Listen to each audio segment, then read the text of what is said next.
So what we're going to be talking about is a little bit about deck repair and maintenance, and get into kind of what it takes to take care of your deck, the type of deck you have, and how to make sure that you get the longest life out of it that you have possible. Sounds good.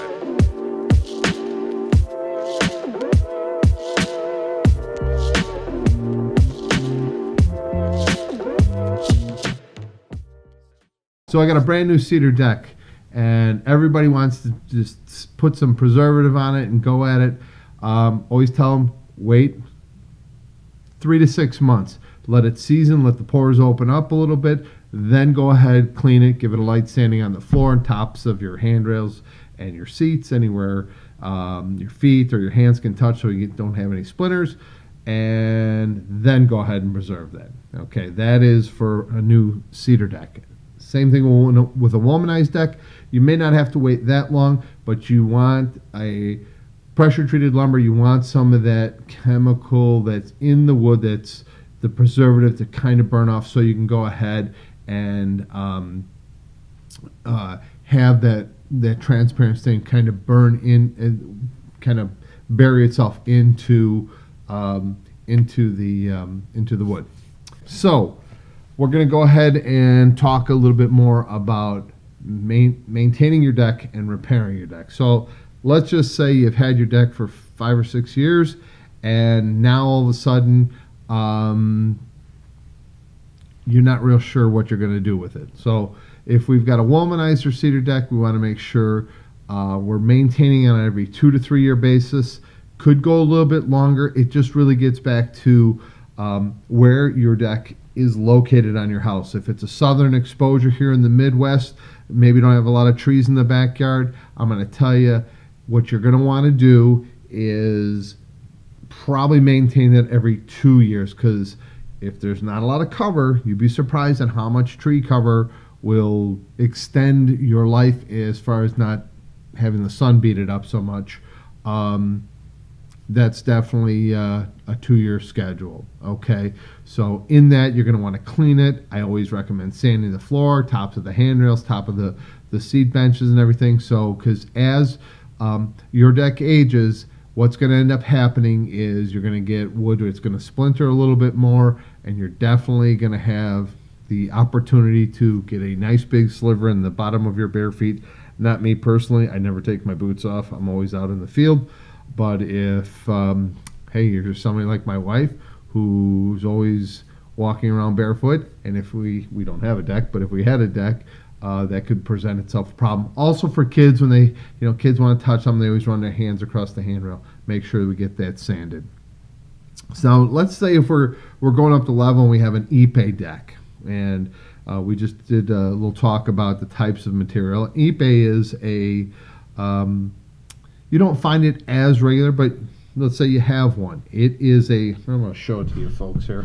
It's a South American hardwood. It's like a teak, mahogany, real hard, real dense. That's a piece of Ipe.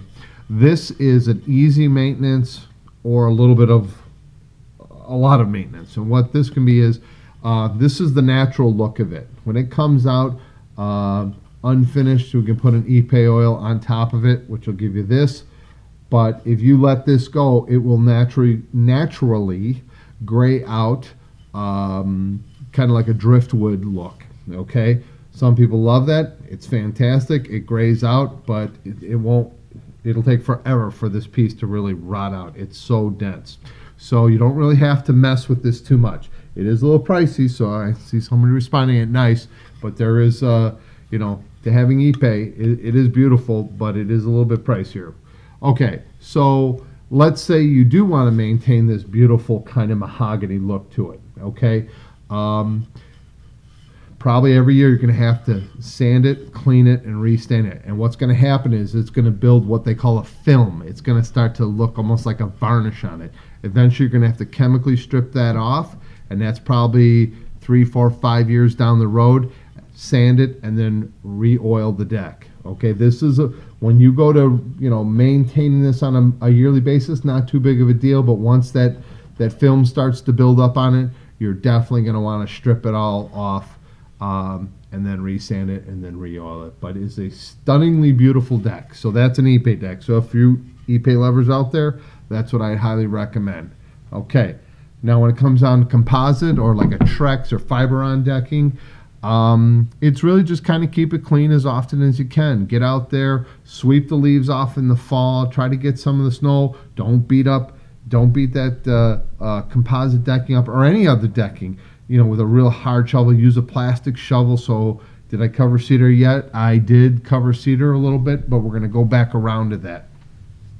We're going to kind of talk about basic maintenance schedules in a second here. But great question. Thank you for asking.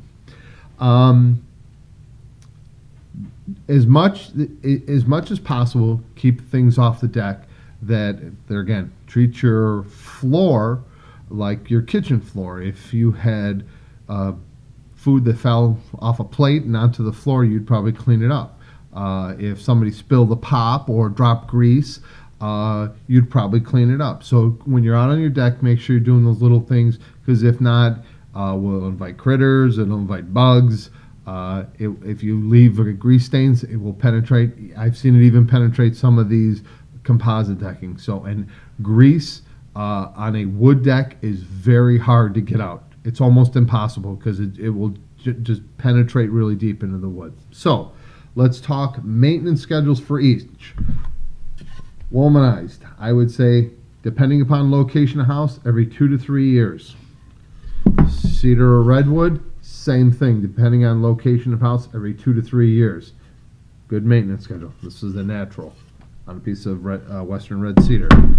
Ipe, if you like the gray, don't do anything to it. If you love this beautiful mahogany color, you're going to have to stay on this every year, especially if you're in a direct sunlight. If this is on the north side of your house, you may not have as much wear and tear on it, but probably every year to every 18 months, you're going to have to do this, okay?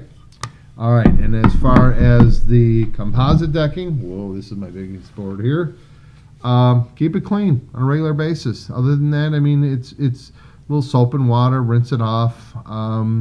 You can treat it almost like a vinyl floor inside your home. It really is pretty durable.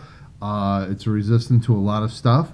You don't have to get too crazy with it. And they're just, if you're out there and you're having a party, and at the end of the party you've got footprints and stuff like that, hey, get out there, little scrubby scrub. Get the kids out. Hey, you don't care. Get the kids out there, have them scrub it. It's real easy.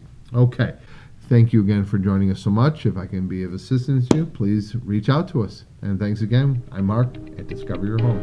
Have a great evening.